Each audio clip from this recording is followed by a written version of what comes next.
Bonjour, on va continuer ce cours sur la cinétique électrochimique. Aujourd'hui, on va s'intéresser à la théorie de la cinétique électrochimique, c'est-à-dire on va s'intéresser à l'équation de Wilhelm-Volmer qui permet dans l'objectif de déterminer la densité de courant, notée I ou bien J, en fonction de la surtension.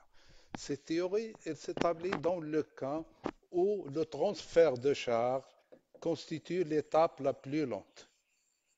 C'est-à-dire que le rythme ou bien le transfert électronique ou bien le transfert des charges qui impose son rythme à la réaction ou bien à la réaction électrochimique globale. Dans ce cas-là, on est en régime pur de transfert électronique ou bien le régime d'activation.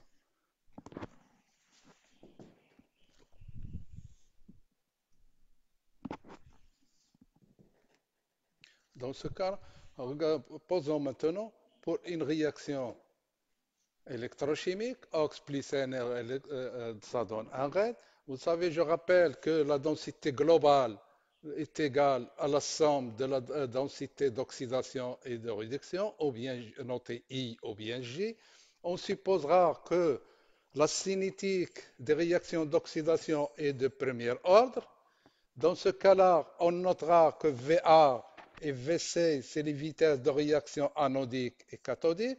Et comme on a établi l'autre fois la proportionnalité entre la vitesse et le courant, on notera VA, la vitesse d'oxydation est égale au courant IA d'oxydation sur NF, également par convention que le courant cathodique est négatif, on notera VC V cathodique est égal, la vitesse cathodique est égale à moins IC sur NF.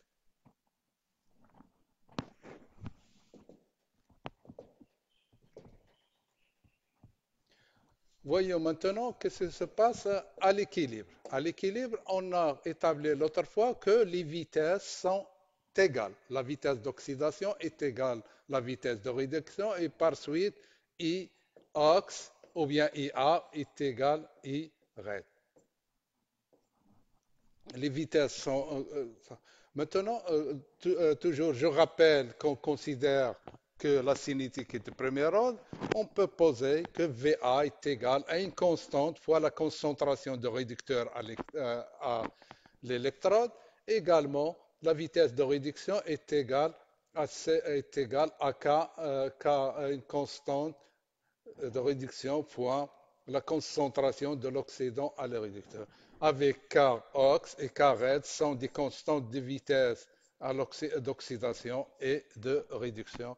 Les concentrations COX EL et CRED EL, c'est les concentrations qui réagissent à l'électrode.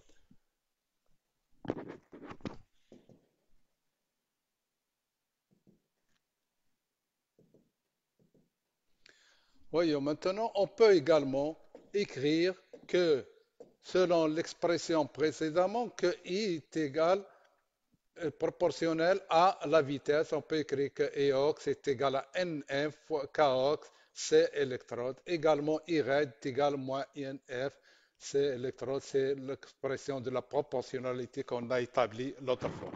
Maintenant, voyons qu'est-ce qui se passe. C'est-à-dire que pour effectuer une oxydation, c'est-à-dire que le réducteur,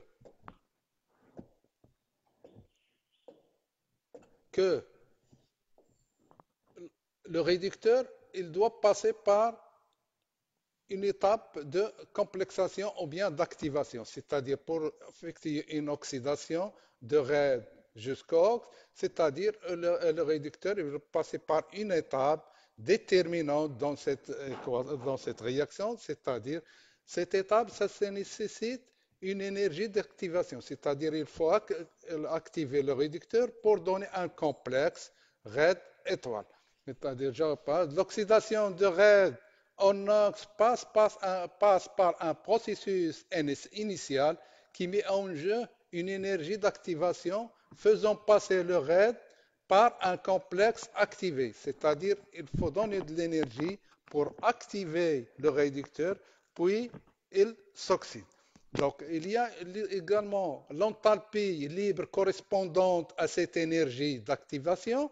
Elle est équivalente à une barrière d'énergie que doit franchir le réducteur pour se transformer en NOx, qu'on va noter delta G. C'est-à-dire, pour passer de RAID à l'ox, il faut passer par une étape d'activation et cette étape lui correspond une enthalpie libre d'activation notée dans ce cas-là, l'enthalpie libre électrochimique d'activation. Donc, pour expliquer ça, donc, je vous montre le diagramme énergétique. Vous voyez là, dans le cas d'une réduction, on part de RAID, c'est-à-dire il doit être activé, on lui donne fournir un peu d'énergie pour donner euh, un complexe activé, puis ce complexe, il va passer pour donner un NOx. D'accord? Et cette énergie d'activation, ça correspond à une barrière que doit franchir l'oxydant, le réducteur pour passer à l'oxydant. Et cette barrière, ça correspond à l'énergie d'activation, l'enthalpie libre d'activation électrochimique. On parlera d'oxydation et de réduction.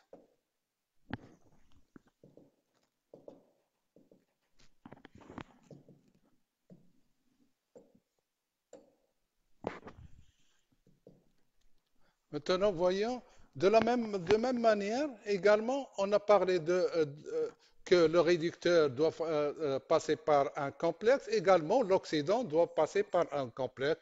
Et cette étape, ça lui correspond à une énergie libre d'activation électrochimique de réduction. Également, voyons maintenant l'expression des constantes de vitesse, c'est-à-dire Kx et Kr. Selon la théorie des ruines, on peut écrire, c'est-à-dire c'est la théorie qui prédit, pour qu'il y ait une réaction, il faut qu'il y aurait un choc entre les éléments. C'est-à-dire, et il donne que la constante de vitesse est égale à K fois T sur H fois la concentration de RAID activée sur la concentration de RAID à la solution. Également, la constante de réduction est égale à Kt sur H fois la concentration de l'oxydant activé sur. Également, K est égale à la constante de Boltzmann, KH est égal à la constante de Planck et les concentrations C et COX comme COX et C activé OX sont les concentrations en complexe et de réduction et de complexation.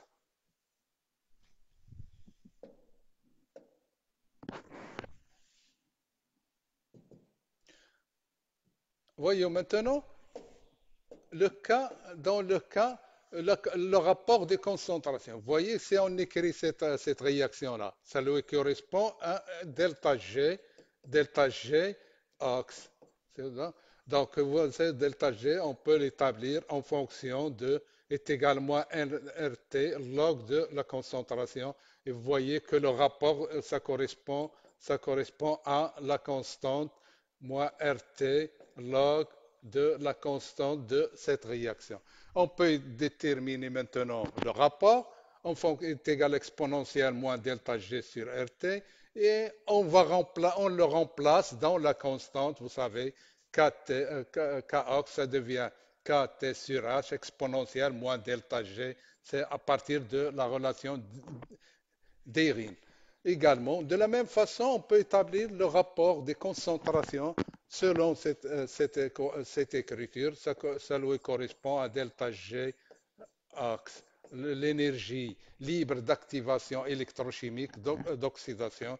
Le rapport, il peut être établi en fonction de delta G, qui est delta G de réduction est égal à moins RT log de la concentration de l'ox sur la concentration activée sur la concentration de l'ox. Et on peut déterminer également le rapport des concentrations en fonction d'exponentielle moins delta G RED sur RT et par suite on établit la constante de cette fois-ci de réduction est égale à Kt sur H exponentielle moins delta G RED sur RT.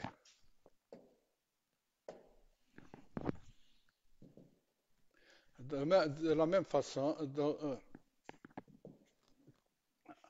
et maintenant, on peut établir que, on peut dire que maintenant, on va remplacer la constante, la constante par l'expression qu'on a établie précédemment, et ça devient IR ou bien IOX, ça devient est égal NF, C électrode, et on remplace la constante par KT sur S exponentielle moins delta G.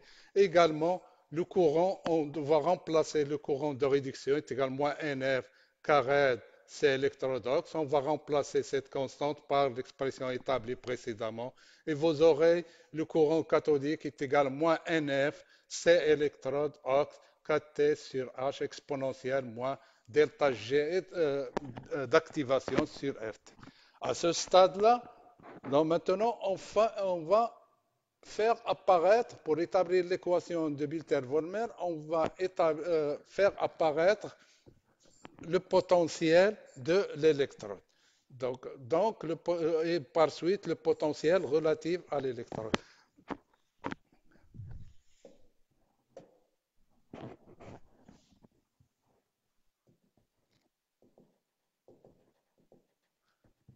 Maintenant, regardez qu'est-ce qui se passe quand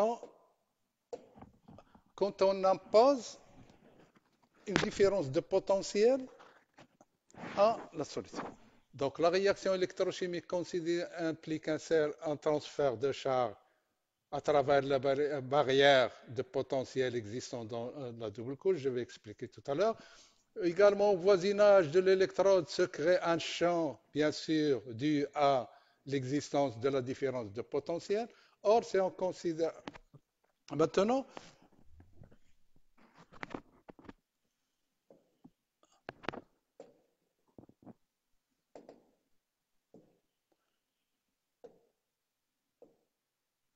supposons maintenant que vous avez l'électrode,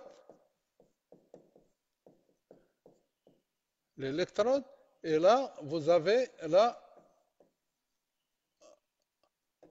la solution. Maintenant, vous savez, au voisinage de l'électrode, il existe une zone qui s'appelle la double couche. C'est-à-dire, c'est une zone très compliquée, et là où il se passe le transfert de charge, également, il y a d'autres phénomènes comme l'absorption, les transformations, et là, la solution, regardez. Maintenant, si on impose une différence potentielle entre l'électrode et la solution, vous voyez, il se crée un champ électrique qui permet que les molécules ou bien les ions, ils vont s'approcher de l'électrode pour échanger les électrons. Mais pour s'approcher, pour échanger les électrons, ils vont franchir une étape là où ils vont échanger une énergie pour franchir cette zone critique et cette énergie elle est équivalente à NF fois delta V. Parce que les ions, quand ils sont transférés, ils vont être transférés, ils vont transférés par une quantité de charge est égale NF.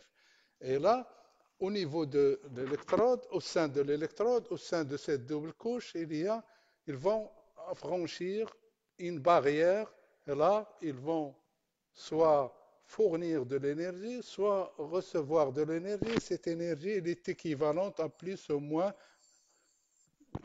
Maintenant, voyons maintenant qu'est-ce que se passe.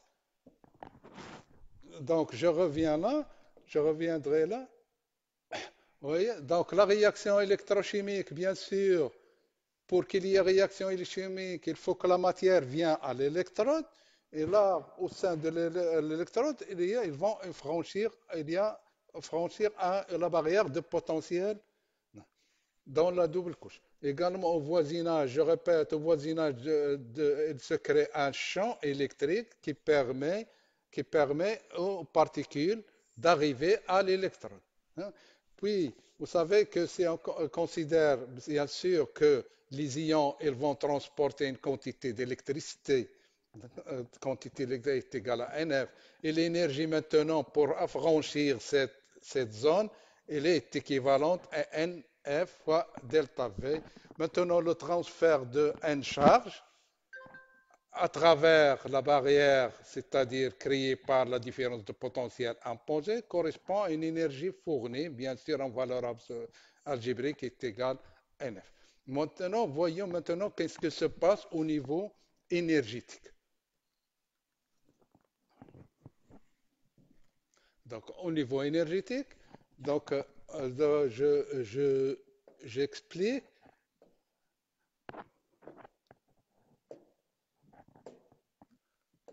Donc là, je vais tracer un diagramme énergétique. Là, c'est les coordonnées de la réaction. Là, c'est le niveau d'énergie. Regardez là, je vais tracer là l'énergie là où elle est déséquilibrée, c'est-à-dire que, par exemple, là, je les raide et là, j'ai ox. Et là, c'est le complexe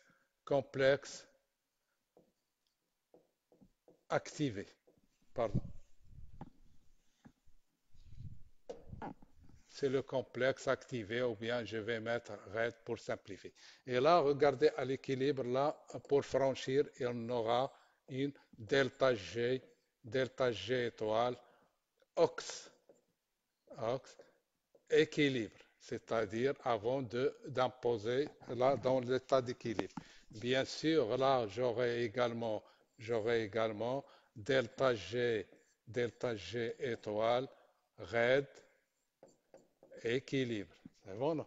Maintenant, on va imposer, quand on impose un potentiel, qu'est-ce qui s'arrive? C'est-à-dire que cette barrière, elle va être modifiée. C'est-à-dire, on aura l'ion, il va franchir la barrière et par suite, envers ce que j'ai marqué en vert là, c'est-à-dire c'est quand on impose une différence de potentiel. Maintenant, regardez que cette barrière, que ce niveau du rouge au vert, il s'est diminué d'une quantité, j'appelle alpha n f fois delta v. Également, regardez, l'autre que cette quantité, on n'aura que delta G red, il s'est augmenté d'une quantité bêta NF fois delta G. Maintenant, on se conserve maintenant l'énergie d'activation, d'oxydation électrochimique, il correspond là que j'ai mis en pointillé, donc là c'est delta G qu'on cherche d'ox. Et là, regardez, là, c'est delta G red. Regardez, voilà qu'est-ce qui se passe en passant du rouge, vallée c'est l'équilibre, et quand on impose une différence de potentiel, c'est-à-dire que le diagramme énergétique devient différent, c'est-à-dire on aura diminution de la quantité ou bien l'enthalpie libre d'activation électrochimique d'équilibre d'une quantité de... Également, là, on aura une augmentation du... Et voilà maintenant, voyons maintenant les expressions, que deviendraient les expressions de... Voilà. Voilà. La théorie de la cinétique électrochimique prévoit, consiste à admettre, je répète, à admettre une fraction de cette énergie va servir ou contribuer à diminuer l'enthalpie libre d'activation d'oxydation ou bien augmenter l'enthalpie libre d'activation de réduction. Et dans ce cas-là, on aura dans le cas d'une oxydation, l'enthalpie libre d'activation va être diminuée comme on a mis dans le diagramme, va être diminuée de une fraction d'énergie qui est la fraction est égale à alpha n f delta v.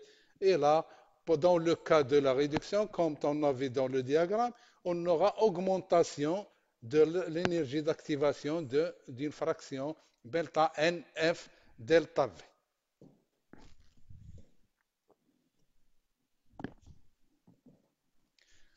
Maintenant, regardez, donc on peut écrire comme on veut traduire ça, delta Gox est égal l'énergie d'activation à l'équilibre moins la fraction d'énergie est égal moins alpha NF delta V. Également, l'enthalpie libre électrochimique d'activation de réduction, il va être augmenté d'une fraction est égal alpha est égal à delta N F delta V plus l'énergie d'activation à l'équilibre. Alpha et bêta sont les coefficients d'échange cathodique et anodique et cathodique. Donc alpha sont des coefficients de symétrie. Également, donc je résume que l'enthalpie libre électrochimique d'activation, d'oxydation ou bien de réduction est composée bien sûr de l'énergie d'activation d'équilibre, d'activation et de l'énergie électrique de transfert de potentiel, c'est-à-dire la contribution électrique pour franchir la barrière d'énergie.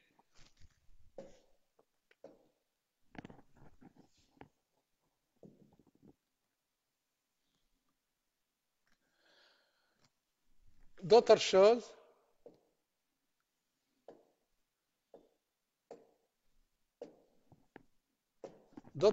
c'est que ce delta V, c'est absolu, on peut pas, c'est une absolu, c'est-à-dire on le mesure par rapport à une référence. C'est-à-dire, dans ce cas-là, le potentiel de l'électrode, elle est donné par delta V, puisque delta V, elle est mesuré par rapport à la référence. Donc là, le potentiel de l'électrode, maintenant, on va introduire le potentiel d'électrode dans l'équation.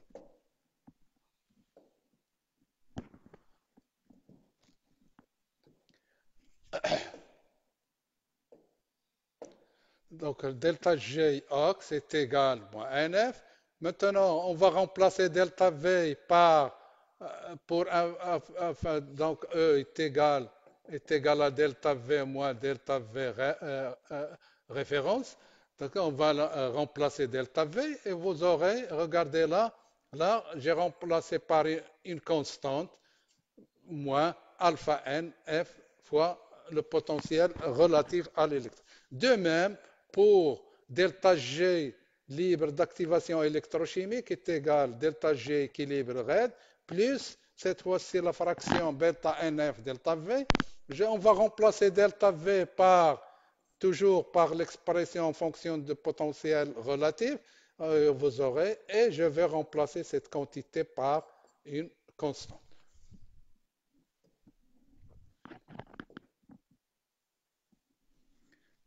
Et par suite, on peut établir que le courant maintenant est égal à NF fois la constante qu'on a établie. On va remplacer delta G dans la constante et vous aurez est égal à Iox est égal à NF C électrode fois KT sur H fois exponentielle moins delta G. On va remplacer moins delta G par l'expression qu'on a établie dans le diapo précédent et vous aurez cette expression. Regardez maintenant tout ça.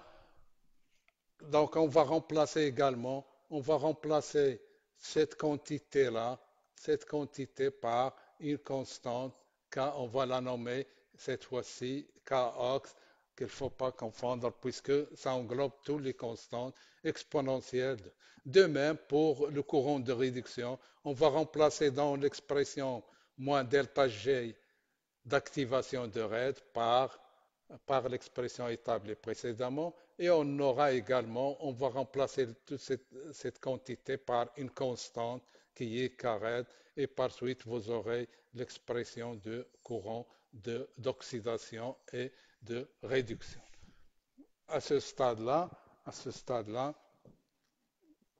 à ce stade-là, voilà maintenant on va établir l'expression, vous savez, on cherche l'expression du courant global est égale à la somme de courant anodique plus la somme de courant cathodique. Maintenant, à ce stade-là, il reste pour établir l'expression de Biltel-Volmer, il faut introduire la surtension et le courant d'échange. I0, notre I0. Par définition, le courant d'échange I noté I0 est égal au courant anodique ou bien de courant à l'équilibre. C'est-à-dire E est égal à E thermodynamique. De même que également I0 il peut être égal à la valeur absolue de KI de courant de réduction à l'équilibre. Donc, je reviens. Donc, I0, c'est le courant d'oxydation à l'équilibre, c'est-à-dire, c'est le courant est égal, équivalent au courant de... I0, c'est la valeur est égale à la valeur absolue de la densité de courant de réduction à l'équilibre. C'est-à-dire, I0 est égal à I RED, ou bien I RED, et bien C, ici est égal I0 est égal I OX, ou bien I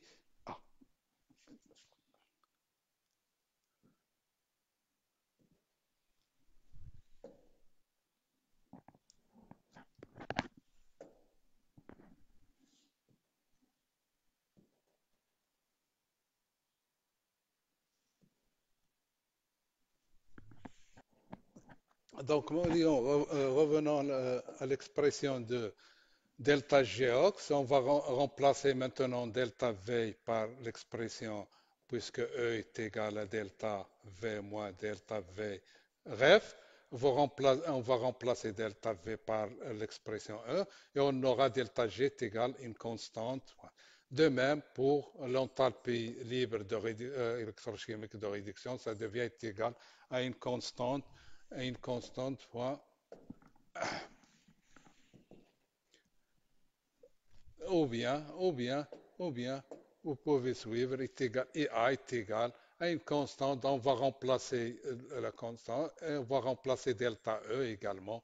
Regardez, et là vous aurez l'expression de IA. Également ici, on va remplacer delta G par sa valeur et on va remplacer delta V par son expression dans le courant cathodique et on remplace tout ça, cette quantité-là est égale à une constante et cette quantité est égale à Kx et là c'est Kred pour simplifier l'écriture et on aurait que, que, que delta Iox est égal à NF fois E. Donc on va remplacer par Kx. Également IRED, vous aurez par AUX pour simplifier, l'écriture. C'est bon? Maintenant, à ce stade-là, il faut maintenant introduire, comme j'ai dit tout à l'heure, il faut introduire maintenant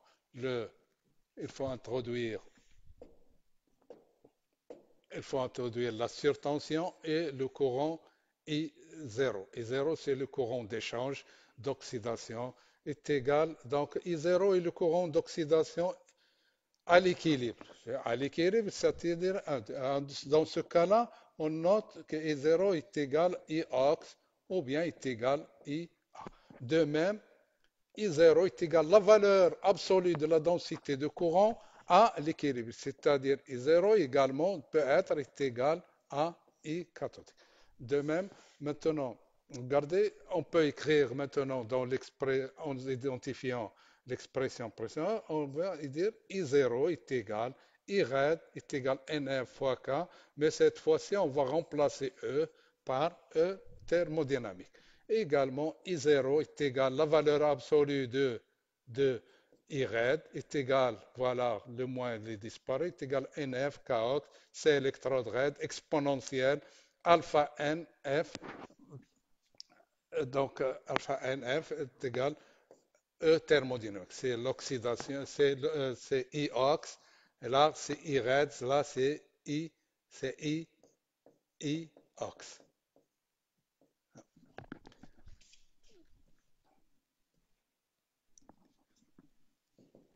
Maintenant, on va déterminer ou bien établir NF dans les deux expressions précédemment en fonction de I0 sur, regardez là, IA sur AX sur l'expression, également NF dans la deuxième expression, NF est égal à I0 sur carré, C électrode, c'est K réduction là, est égal à C électrode sur moins delta N. Et, et on va remplacer dans l'expression de Wilter-Volmer qu'on a établie l'autre fois, pour faire apparaître le I0, on va remplacer NF par I0 dans le cas d'oxydation et là dans le terme de réduction. Et pour suivre, vous aurez NF fois, fois la surtension, puisque vous établissez, c'est-à-dire vous aurez le dénominateur exponentiel alpha n f fois E sur exponentiel alpha n f RT E thermodynamique et par suite le potentiel E moins E appliqué moins E thermodynamique est égal à la surtension et vous allez établir l'expression du courant global est égal à E0 facteur de exponentielle alpha NF sur RT fois la surtension moins l'exponentielle delta NF sur RT, c'est l'équation de Bilter-Volmer. Avec alpha NF, c'est les coefficients de transfert. Le premier terme, là, c'est un terme représente le courant anodique, IA, et là, c'est le terme cathodique. Maintenant, voyons ce qui se passe quand on va établir, quand on, quand on établit l'expression de.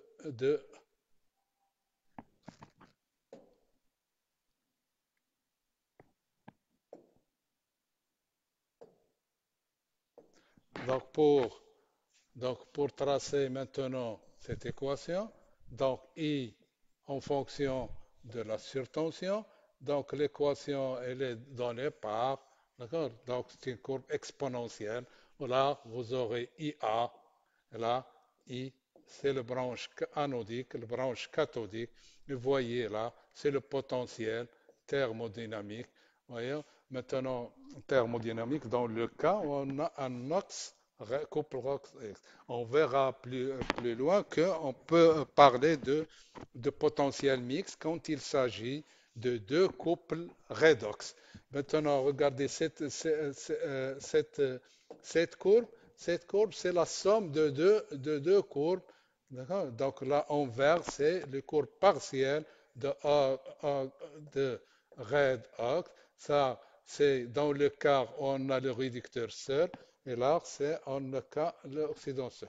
Maintenant, comme on a dit, le potentiel, le, le, le courant d'échange, c'est, on a dit, qui est égal à IA. Dans le cas, on est au potentiel d'équilibre. Là, c'est I0. I0 également est égal à I cathodique. Dans le cas potentiel, la valeur, là, est égal à I0. Donc, c'est le courant d'échange à l'équilibre. Donc, même